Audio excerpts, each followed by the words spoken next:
शिक्षा जगत के सभी समाचार आपको सबसे पहले मिले, इसके लिए सब्सक्राइब करें नमस्ते सर यूट्यूब चैनल और बेल आइकन को ऑल पर जरूर से प्रेस करके रखें।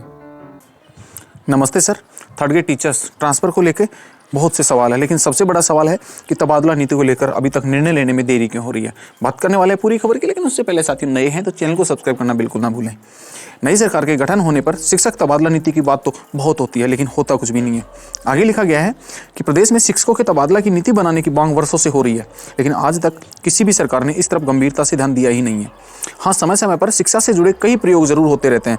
जब भी राज्य में नई सरकार का गठन होता है तो शिक्षकों के तबादलों के लिए नीति बनाने की बहुत घोषणाएं होती हैं। सरकार 5 साल पूरे करके चली जाती है, लेकिन तबादलों को लेकर नीति बस फाइलों में ही उलझी नजर आती है।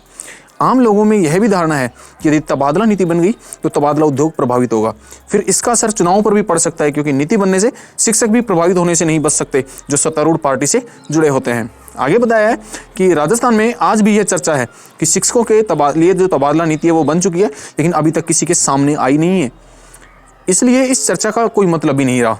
गोविंद सिंह डोटासरा जब शिक्षा मंत्री रहे थे तब भी उन्होंने तबादला नीति बनाने की बात कही थी। इसी बीच फर्स्ट और सेकंड ग्रेड के टीचर्स के तबादले हो गए थे। ये तबादला भी बिना किसी तबादला नीति के किए गए थे। तो हमारी तो मांग है कि थर्ड ग्रेड के तबादले भी बिना तबादला नीति के जल्दी से जल्दी होने चाहिए। आपका क्या कहना आप कमेंट सेक्शन में जरूर से लिखें। आगे उसके बाद में बताया कि डॉक्टर बी.डी. कल्ला जी के पास ये प्रभार आया और उन्होंने भी बार बार कहा कि ट्रांसफर नीति बन रही है, लेकिन अभी तक कोई घोषणा नहीं की गई है। अगर वाकई में सरकार कोई तबादला नीति बना ली है तो उसकी घोषणा की जानी चाहिए ताकि स्थिति स्पष्ट हो सके। अभी तो हालत यह भी है कि थर्ड ग्रेड के तबादलों को काफ़ी लंबा समय हो गया है। 85,000 शिक्षकों ने अब आवेदन भी किया हुआ है। तबादला नीति बनाने के बजाय राजनीति पर ज़्यादा ध्यान होता है। जब भाजपा सरकार होती है तो साइकिल का रंग भगवा हो जाता है और कांग्रेस सरकार होती है तो वापस से काला हो जाता है। पाठ्यक्रम में बदलाव होता है। विद्यार्थियों को इन सब चीज़ों से कोई मतलब नहीं है। शिक्षा व्यवस्था को राजनीति की दृष्टि से नहीं देखना चाहिए।